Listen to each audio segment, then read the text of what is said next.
Yeah, I'm probably make a longer video on my thoughts on the Hillsong thing. But here's just a quick response to Will Smith sucker punching Chris Rock. I've looked at different people's reactions and stuff, and people say you should never do that on Oscars. And let's be real, yeah. And by the way, just to say, I want to start the video with I never advocate violence whatsoever. But I just want to ask any married men out there, or any men who have girlfriends, if you imagine your girlfriend or wife had alopecia, I think it's a condition where you get hair loss. How would you feel if you're in a public place in front of like so many people, a guy makes a joke about your girlfriend, your wife, having a condition where her hair falls out, and you look over at your wife and then you see her like holding back the tears?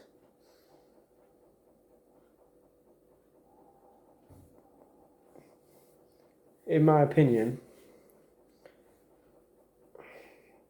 Will Smith's reaction was a human reaction to the wife that he loves. And you can tell from him, like, getting so upset and everything. Like, this wasn't any publicity stunt. I've heard people say publicity stunt. Come on, man. Will Smith doesn't need any publicity. He's probably one of the most famous people in the world. But I think Chris Rock's out of order for making that joke, to be honest.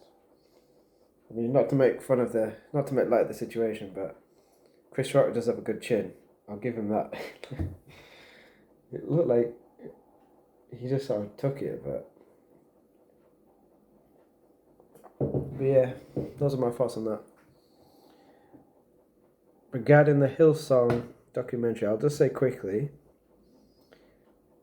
I did get saved in a Hillsong style church when I was 19 years old. I've got friends who've been to Hillsong London, and one thing that's not fake, and one thing that is genuine, is Hillsong's worship is powerful. If you've ever been to a Hillsong event, or like a worship service sort of influenced by Hillsong, their worship is powerful. I've been in the presence of God in Hillsong style event, and yeah, it's powerful. And I think there is a lot of genuine people in that. Even on the documentary that was on the BBC, like that bit where that guy goes to Israel and the guy's baptizing him, that was very genuine. And I'm not going to bash anyone, but there's definitely probably some good leaders in Hillsong. I think there's a bit of an issue when a church gets that big and when there's no accountability for the leaders. Carl Lentz, he might have started off with good intentions and he might have been doing the church well originally, but it got to the point when he was so big, mixing with celebrities, mixing with very famous people, and it seems like there wasn't really accountability at the top with him and his wife, and I think that's a bit of a problem in the Hillsong sort of denominations. And maybe a general criticism of those kind of churches is they're so seeker friendly. Like my experience going to a church like that was they're great places to, like, people bring excitement, everyone's like camera, lights, action, amazing rock bands, worship bands and all that. You come in and it's like, wow, this is amazing. And it's so great to see that when you're a young person and you're like, oh, it's like this traditional church is like Church of England and stuff, and it's like singing hymns and stuff. Like going to a church like that is just the best thing when you're a young person. I was like 18, 19, and I was like, wow, this church is amazing.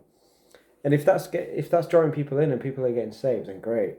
But one thing I'd say, if you want to become a more mature believer, don't stay in churches like Hillsong for too long, because it's very seeker friendly. They don't go very deep into the word. They don't really talk too much about sin.